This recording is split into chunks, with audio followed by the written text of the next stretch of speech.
তো যেমনটা আমরা আগের পর্বে দেখেছিলাম যে সোহোয়া সিটিতে গ্যাস ডিজাস্টার আসবে, ঠিক তখনই শাওলুও সেই ট্রেজার তার কবজায় নিয়ে নেয়। সে তার ভিতরে অনেক ডেমনিক এনার্জি গ্যাদার করতে থাকে। এতে সমস্ত ডেমনিক বিট অ্যাট্রাক্ট হয়ে সিটির দিকে আসতে থাকে। এটা দেখে হানফিং এবং লি জাং ওই ট্রেজার নেওয়ার সর্বোচ্চ চেষ্টা করতে থাকে।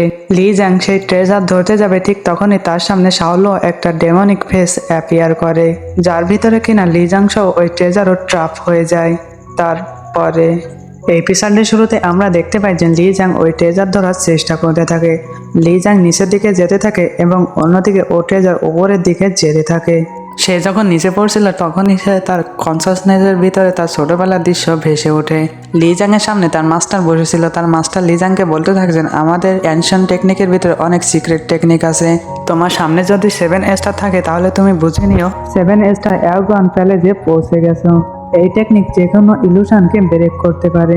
লিজান বলতে থাকে যে আমি মনে হয়তো পারবো না। এটা শুনে তার মাস্টার বলতে থাকে, যখন তুমি অনেক খুশি থাকো এবং তোমার মন শান্ত থাকে তখন তোমার বডি থেকে এমন একটা আলো বের হয় যে কিনা যে কোনো ইলুশনকে ভাঙতে পারে।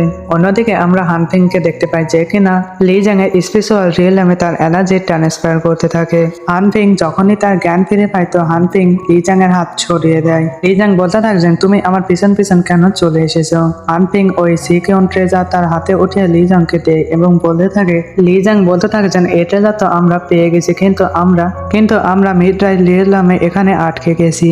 আমরা এখান থেকে বের কিভাবে হব?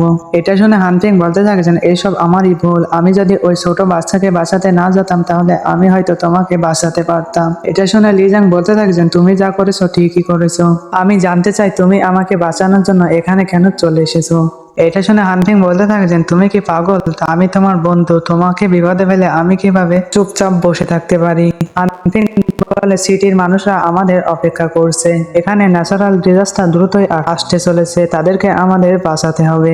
লি জাং বলতে থাকছেন, যখন তুমি আমার কাল্টিভেশন ডিস্ট্রয় করে দিয়েছিলে তখন আমি ভেবেছিলাম এই সব কিছুর জন্য তুমি দায়ী, কিন্তু এমনটা না। আমার মাস্টার আমাকে যা যা শিখিয়েছিল আমি সবকিছু ভুলে গেছিলাম। আমি এখন বুঝতে পেরেছি আমাকে কি করতে হবে। আমি আমার মনকে বুঝতে পারিনি। আমার স্পিরিট পিসফুলে নিয়ে আসতে হবে, তখনই আমার বডি থেকে এনার্জি বের হবে। আমি চাই তুমি আমাকে সাপোর্ট করো, তোমার এনার্জি দিয়ে আমাকে প্রোটেক্ট করো। হানফিং বলে, ঠিক আছে, আমি তোমাকে সাহায্য করার জন্য প্রস্তুত। তাদের বন্ধুত্ব যেন আরো বেশি গাঢ় হয়। তারা হাত মেলানোর পরে লি জাং এর বডি থেকে এত এনার্জি বের হয়, ওই এনার্জি গুলো ইলিউশন ভাঙতে শুরু করে। অন্যদিকে আমরা সিটিকে দেখতে পাই যেখানে কিনা আগুনের উল্কাপিণ্ড আসতে শুরু করেছে, কারণ ন্যাচারাল ডিজাস্টার অ্যাপিয়ার হয়ে গেছে, সব জায়গায় ধ্বংসযজ্ঞ হতে শুরু করে। অন্যদিকে আমরা শাওলুকে দেখতে পাই যে কিনা এল্ডার ইঞ্জিকে বলতে থাকছেন, তুমি যা করেছো তুমি তার শাস্তি পাবে। অপরদিকে এল্ডার ইঞ্জি তো অনেক ইনজার্ড হয়ে যায়, কারণ সে তার সানসেট তীর কামান ইউজ করেছে। তার মুখ দিয়ে রক্ত বের হতে থাকে, তার ব্লাড ওভেটিং হতে থাকে। শাওলু তার এনার্জি চার্জ করে বলতে থাকছেন, আমি তোমাকে আজকে মেরে ফেলবো। এটা বলে সে তার দিকে পাঞ্চ মারে, তো এল্ডার ইঞ্জি তার শিল্ড দিয়ে থামানোর চেষ্টা করে, কিন্তু এল্ডার ইঞ্জি পিছনে পুশ হয়ে যায়। এল্ডার ইঞ্জি উঠতে চায়, তো শাওলু বলে, কি হয়েছে, কষ্ট হচ্ছে? তুমি সেই তো লেজেন্ডারি ব্যক্তি যে কিনা তার তীর কামানের জন্য বিখ্যাত। সে এল্ডার ইঞ্জিকে নিয়ে মজা করতে থাকে এবং বলতে থাকে যে আজকে নিজের অবস্থা দেখো, তুমি তো নিজের অবস্থা দেখো, আজকে তুমি আমার পায়ের নিচে, তোমার অবস্থা তো কুকুরের চেয়েও খারাপ। দেখি তোমার চামড়া কত পুরো। এল্ডার ইঞ্জি বলে যে তুমি আমাকে মেরে ফেলো, কিন্তু তুমি তোমার উদ্দেশ্য সফল হতে পারবে না। এটা শুনে শাওলু তার এনার্জি গ্যাদার করতে থাকে এবং একটা স্পেশাল ড্রাগার ক্রিয়েট করে এল্ডার ইঞ্জিকে মারতে যাবে, ঠিক তখনই ওখানে কিছু রুটস চলে আসে যেটা কিনা ওই ড্রাগারকে দূরে ফেলে দেয়। এভাবে ওই মাস্ক ভাঙতে শুরু করে এবং তার ভিতর থেকে লি জাং এবং হানফিং বেরিয়ে আসে। তারা আসতে তাদের পোস্টার রিভিল করে দেয়। এটা দেখে শাওলু বলতে থাকে যে আচ্ছা, তোমরা মিডলাইট রিয়েলম থেকে চলে এসেছো, মনে হয় আমি তোমাদেরকে দুর্বল ভেবে নিয়েছি। এটা শুনে লি জাং তার পোর্টাল ওপেন করে তার ভিতরে আইস ড্রাগন বের করে দেয়, যেগুলো কিনা শাওলুর উপর অ্যাটাক করতে থাকে।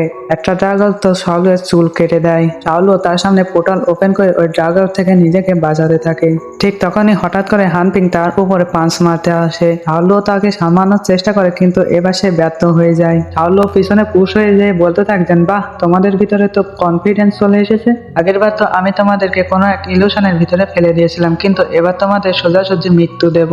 এটা বলে শাওলু তার এনার্জি দিয়ে ওখানে অনেকগুলো ড্রাগন ক্রিয়েট করে ফেলে। শাওলু বলতে থাকছেন, তোমরা সামান্য 4 এবং 3 রিয়ালামের ওয়ারিয়ার। তোমরা কিভাবে ভাবলে যে তোমরা 5th লেভেলের ওয়ারিয়ারকে হারিয়ে দিবে? তোমরা তো বেঁচে থাকার জন্য একটা চান্স পেয়ে গেছো, কিন্তু এবার দুইবার আর বেঁচে থাকার জন্য কোনো চান্স পাবে না। এভাবে তাদের ভিতরে একটা ফাইট চলতে থাকে। অন্যদিকে আমরা দেখতে পাই লি জাং তার পোস্টার রিভিল করে তার সোয়ানজি পাওয়ার অ্যাক্টিভেট করে দেয়। লি জাং কিছু স্পেশাল অয়েন দিয়ে তার ড্রাগারকে থামানোর চেষ্টা করতে থাকে। এটা দেখে শাওলো খানিকটা অবাক হয়ে যায়, কারণ সে যতগুলো স্পেশাল ড্রাগার ক্রিয়েট করেছিল সবগুলো লি জাং এক এক করে ধ্বংস করতে থাকে। সাথে ওই অয়েন্স গুলো শাওলোকে ট্র্যাপ করার চেষ্টা করতে থাকে। এটা দেখে শাওলো বলতে থাকে যে আমি দেখাচ্ছি পাওয়ার কাকে বলে। সে তার বডি থেকে এতটা এনার্জি রিলিজ করে যে সব অয়েন গুলো টুকরো টুকরো হয়ে যায়। ওখানে বড় ধরনের একটা এক্সপ্লোশন হয়। অন্যদিকে আমরা লি জাং এবং হানপিং কে দেখতে পাই, যারা কিনা কোনো একটা প্ল্যানিং করে এসেছিল এবং তারা একসাথে মিলে তারা একে অপরের দিকে তাকিয়ে আর টেকনিকের ইউজ করে। তাদের পিছনে আমরা একটা পোস্টার রিভিল হতে দেখতে পাই, যেটা কিনা ফায়ার এবং আইস দিয়ে তৈরি। হানফিং এর কাছে ফায়ার অ্যাট্রিবিউট, অন্যদিকে লি জাং এর কাছে আইস অ্যাট্রিবিউট। তারা একে অপরের এনার্জি কম্বাইন করতে থাকে। তার এনার্জি লি জাংকে ট্রান্সফার করে তো লি জাং একটা বড় লোটাস ক্রিয়েট করে। তার ভিতর থেকে একটা ভয়ানক এনার্জি বিম শাওলো এর দিকে যেতে থাকে। শাওলো তার ব্যারিয়ার দিয়ে ওখানে আটকানোর চেষ্টা করতে থাকে, কিন্তু এনার্জি বিম এতটাই শক্তিশালী ছিল যে শাওলো এর ব্যারিয়ার টিকতে পারে না। লি জাং তার এনার্জি হালকা পুশ করে তো শাওলোর শিল্ড ভেঙে টুকরো টুকরো হয়ে যায়। এবার পালা হচ্ছে হানফিং এর। হানফিং তার পাঞ্চ দিয়ে অ্যাটাক করে তো শাওলো অনেক পিছনে পুশ হয়ে যায়। যেহেতু তাদের পাওয়ার কম্বাইন হয়ে গেছে, যে কারণে তাদের একটা অ্যাটাক আগের তুলনায় বহু গুণে পাওয়ারফুল। এবার হানফিং এবং লি জাং এল্ডার ইঞ্জির কাছে যায়, তাকে সামলাতে থাকে। লি জাং বলতে থাকছেন সময় এসে গেছে এই ট্রেজার অ্যাক্টিভেট করা। আমি জানি না এই ট্রেজার কিভাবে কাজ করে। ঠিক তখনই ওই ট্রেজার নিজে নিজে উপরের দিকে চলে যায়। এখানে এল্ডার ইঞ্জি বলতে থাকছেন এই ট্রেজার ওপেন করার প্রয়োজন নেই। যখন ন্যাচারাল ডিজাস্টার আসে তখন এই ট্রেজার নিজে নিজেই অ্যাক্টিভেট হয়ে যায়। আমরা দেখতে পাই ও ট্রেজার যখন খুলে যায় ওখানে একটা বড় প্ল্যাটফর্মের রূপ নিয়ে নেয়। দেখতে দেখতে তার মেকানিজম যেন পুরোপুরিভাবে অ্যাক্টিভেট হয়ে যায়। তার ভিতরে এতটা এনার্জি আছে যে সে এই পুরো শহরকে প্রোটেক্ট করতে পারবে। হঠাৎ করে আমরা দেখতে পাই ও ট্রেজার পার্পল কালারের এনার্জি অ্যাবজর্ব করতে থাকে, যে কারণে সে তার ব্যারিয়ার অ্যাক্টিভেট করতে পারে না। এটা দেখে তো সবাই অবাক হয়ে যায়। তারা বলতে থাকছেন এটা তো কোনো ইভিল এনার্জি। মনে হয় তো অনেক আগেই এই ট্রেজারকে ইভিল এনার্জি ক্রাফট করে নিয়েছিল। ওই ট্রেজার ওপেন করার যে সোর্স ছিল সেটা ক্রাফট হয়ে গেছে, যে কারণে এই ট্রেজার ওপেন করা সম্ভব না। অন্যদিকে আমরা দেখতে পাই ন্যাচারাল ডিজাস্টার সিটির উপরে আসতে থাকে। আমরা দেখতে পাই ক্লাউডের পিছন থেকে অনেক আগুনের স্টোন নিচের দিকে আসতে থাকে। সবাই এটা দেখে প্যানিকড হয়ে যায় এবং যান বাঁচানোর জন্য এদিক ওদিক পালাতে থাকে। অন্যদিকে আমরা ওই ডেমন সিটি লটকে দেখতে পাই, তার উপরে একটা আগুনের গোলা এসে পড়ে তো তার চ্যাপ্টার মনে হয় এখানেই ক্লোজ। অন্যদিকে আমরা অনেক বড় একটা বিস্টকে দেখতে পাই, যার মুখ দিয়ে কিনা এতটা পাওয়ারফুল এনার্জি বিম রিলিজ করে দেন সবকিছু ধ্বংস হয়ে যেতে থাকে। চারিদিকে ধ্বংসযোগ্য আর ধ্বংসযোগ্য। এটা দেখে শাওলিও দাঁড়িয়ে যায় এবং হাসতে থাকে। এখানে শাওলিওর উদ্দেশ্য কিছুটা হলেও পূরণ হয়েছে।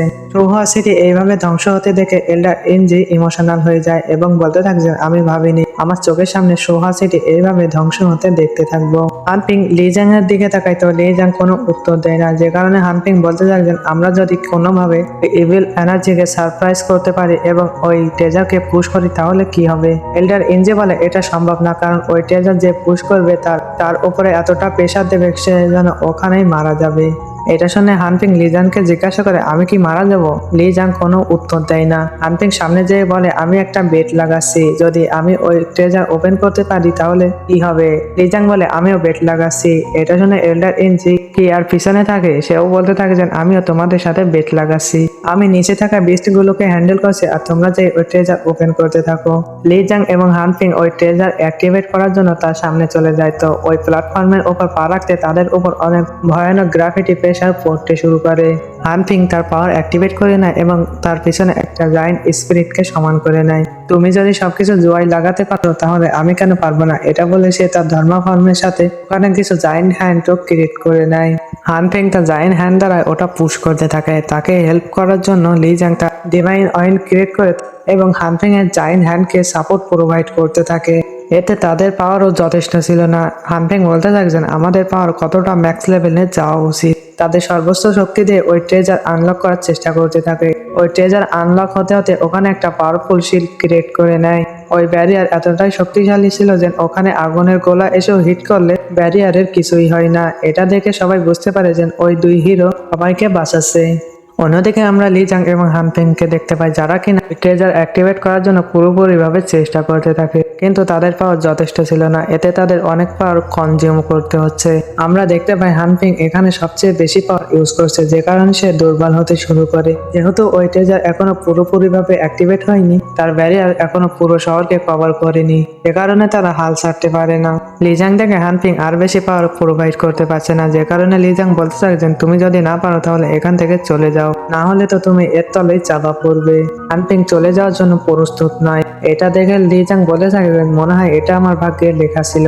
এই দিনের জন্য আমি আমার নিজেকে অনেক দিন ধরে প্রস্তুত করছি, আমার কাল্টিভেশন ড্যামেজ হয়ে গেছে, আমি তোমাকে কোনো দোষ দেবো না, তুমি এখান থেকে চলে যাও। আমরা দেখতে পাই যে হানফিং এর সি অফ কনসাসনেসের ভিতরে আলাদা এক পার্সোনালিটি। হানফিং তার সামনে যেন অসহায়, তার পার্সোনালিটি তাকে বলতে থাকছেন কি হলো, তোমার কষ্ট হচ্ছে? আমার এই হাত তোমার বডি থেকে ওই নেলস গুলো তুলে ফেলবে। আমি কোনোদিনও ভাবিনি আমাকে নিজেই এইসব কিছু করতে হবে। আমি বলে দিই এতে তোমার যা কষ্ট হবে, তোমার হাড়গোড় একদম ভেঙে যাবে। এটা সঠিক সময় নয় হার মানা, তোমার এত বড় রিস্ক নেওয়া উচিত নয়। পুরো দুনিয়া তোমার অপেক্ষা করছে, এই সময় যদি তুমি এত বড় রিস্ক নাও তাহলে সবকিছুই ধ্বংস হয়ে যাবে। যখন তুমি তোমার সবকিছু হারিয়ে ফেলবে এবং তোমার বেঁচে থাকার জন্য আর কোনো অবলম্বন থাকবে না, তখন তুমি আমাকে সাহায্যের জন্য ডাকতে পারো। তুমি তোমার রাগকে বাড়াও এবং তোমার ভিতরে যে লুকিয়ে আছে সেগুলো তুমি ইউজ করো। তোমার ব্যর্থতা তোমার ব্লাড পাওয়ারকে জ্বালাও। এই ডিজাস্টারকে তুমি কেবল তোমার ব্লাড পাওয়ার দ্বারাই। হানফিং দেখতে পাই যে সবাই তার দিকে তাকিয়ে আছে এবং ওই সরকার তার সামনে দিয়ে উড়ে যায়, এতে হানফিং আরো বেশি উৎসাহ পেতে থাকে। হানফিং বলতে থাকে যে তুমি কি শুনেছো তারা কি বলছে? তারা আমাদের জন্য এখানে দাঁড়িয়ে আছে, তারা আমাদের মুখের দিকে তাকিয়ে আছে, আমরা কিভাবে পিছু হাঁটতে পারি। হানফিং আবার মোটিভেশন ফিরে পায় এবং হানফিং আবার তার মোটিভ ফিরে পায় এবং তার পাওয়ার আরো বাড়াতে শুরু করে। হানফিং তার সর্বোচ্চ এনার্জি দিয়ে ওই ট্রেজারকে পুশ করতে থাকে, তো ওই ট্রেজার অনেকটাই কভার করে নেয়, কিন্তু এখনো কিছু অংশ বাকি আছে, যেটা থেকে হানফিং তার পাওয়ার একদম চরম শেখায় নিয়ে আসে। সাথে সাথে ওই ব্যারিয়ারও অ্যাক্টিভেট হতে শুরু করে। দেখতেই দেখতে হানফিং এতটা পাওয়ার জেনারেট করে যে ওই ব্যারিয়ার আস্তে আস্তে পুরো সিটি কভার করে নেয়। তাদের ইচ্ছা শক্তি দ্বারা ওই ব্যারিয়ার পুরোপুরিভাবে অ্যাক্টিভেট হয়ে যায়।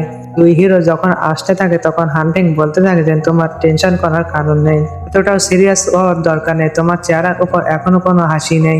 লিজাং বলতে থাকে যে আমি যে মিশনে এসেছিলাম সেটা পূরণ হয়ে গেছে, আমার মাস্টার যে আমাকে যে টিচিং দিয়েছিল আমি সেটা বুঝতে পারিনি, কিন্তু এবার আমি বুঝতে পেরেছি।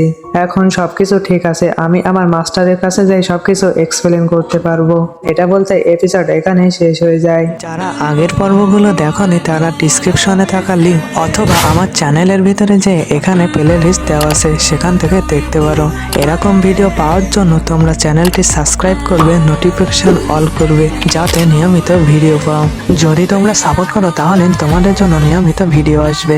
সাপোর্ট করার জন্য লাইক কমেন্ট শেয়ার করার অনুরোধ রইল।